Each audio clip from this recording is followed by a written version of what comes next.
Assalamualaikum warahmatullahi wabarakatuh. Ikhwan dan akhwat yang dirahmati Allah Subhanahu wa taala. Subhanallah, Ramadan kali ini Ramadan spesial, bermunculan imam-imam baru yang sebagian di antara mereka mungkin tidak pernah menjadi imam tarawih seumur hidup. Namun pada kesempatan kali ini mereka harus menjadi imam demi untuk menegakkan ibadah di rumah-rumah mereka karena kondisi pandemi yang ada. Maka yang jadi masalah sebagian dari mereka tidak memiliki hafalan Quran atau hafalan Qurannya sedikit, tidak banyak. Kemudian juga banyak di antara mereka yang ingin bisa menghatamkan Quran dalam sholat tarawih, sementara hafalan Quran yang terbatas. Apa solusi yang diberikan? Maka di antaranya syariat membolehkan seorang sholat sambil membaca dari mushaf, dan ini dipraktikkan oleh Aisyah radhiyallahu taala anha di malam bulan Ramadan.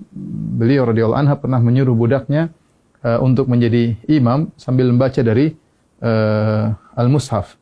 Ya, dan ini adalah praktik dari para salaf. Az-Zuhri, seorang imam dari kalangan tabi'in, juga mengatakan khiyaruna yaqra'una minal mushaf, yaitu banyak orang-orang soleh juga mereka salat sambil membaca al-mushaf supaya bisa membaca dengan sebanyak-banyaknya dalam salat malam atau salat tarawih.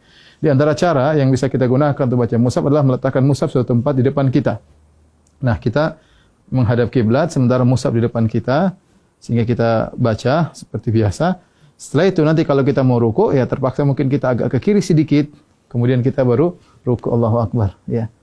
Setelah itu kemudian kita sujud, ketika kita balik berdiri kita geser lagi sedikit untuk kemudian membaca dari mushaf di depan kita. Tidak mengapa kita kemudian misalnya membuka mushaf, ini gerakan yang tidak mengapa, ya, karena gerakan yang diperlukan, ya, demi kemaslahatan salat, karena kita dituntut untuk bisa salat malam dengan lebih panjang dan lebih lama. Ya, ini adalah cara pertama tatkala kita ingin salat dengan membuka mushaf di depan kita. Adapun cara kedua, caranya kita dengan memegang mushaf, kemudian bisa kita pegang, ya, seperti begini mungkin sambil kita bersedekap bisa. Itu tidak mengapa kita pegang begini, ya. Insyaallah tidak jadi masalah, tapi kita bisa pegang bersedekap, dan ketika kita ingin butuhkan untuk membuka, kita tinggal buka mushaf tersebut, tidak jadi masalah. Ini gerakan yang ditoleransi dalam ibadah salat. Nah, ketika kita ingin ruku atau ingin sujud, maka kita bisa meletakkan di meja seperti ini, baru kita ruku. Kemudian kita ruku, kemudian kita sujud. Kalau kita ingin salat, ingin baca lagi, kita ambil lagi, kemudian kita pegang lagi. Dan ini juga cara yang mudah, dan ini tidak mengapa. Rasulullah SAW pernah salat wa huwa hamilu Umamah. Beliau pernah salat sambil menggendong cucunya Umamah bintu Abil As, yaitu putrinya Zainab, cucu Nabi SAW. Ketika Nabi SAW fa idza sajada, ya, wada'aha. Kalau Rasulullah sujud, maka Rasulullah meletakkan Umamah. Kalau Rasulullah SAW berdiri, hamilah Rasulullah SAW memegang Umamah. Ini cara kedua yang bisa kita lakukan. Adapun cara ketiga yang mungkin mudah juga adalah dengan menggunakan HP, ya. Dengan menggunakan HP, ya, kita memegang salat sambil kita megang mushaf, ya, bisa kita begini, oke saja, atau kita begini, insyaallah nggak ada masalah. Kita sambil begini kita memegang mushaf. Ketika kita ingin ruku, maka tinggal kita masukkan di kantong, baru kemudian kita ruku dan salat seperti biasa. Nanti kalau kita ingin lanjutkan, tinggal kita pegang kembali, kemudian kita baca mushaf, terserah mau setengah juz, 1 juz, sepuas kita, dan ini gerakan yang ringan juga dengan memegang mushaf.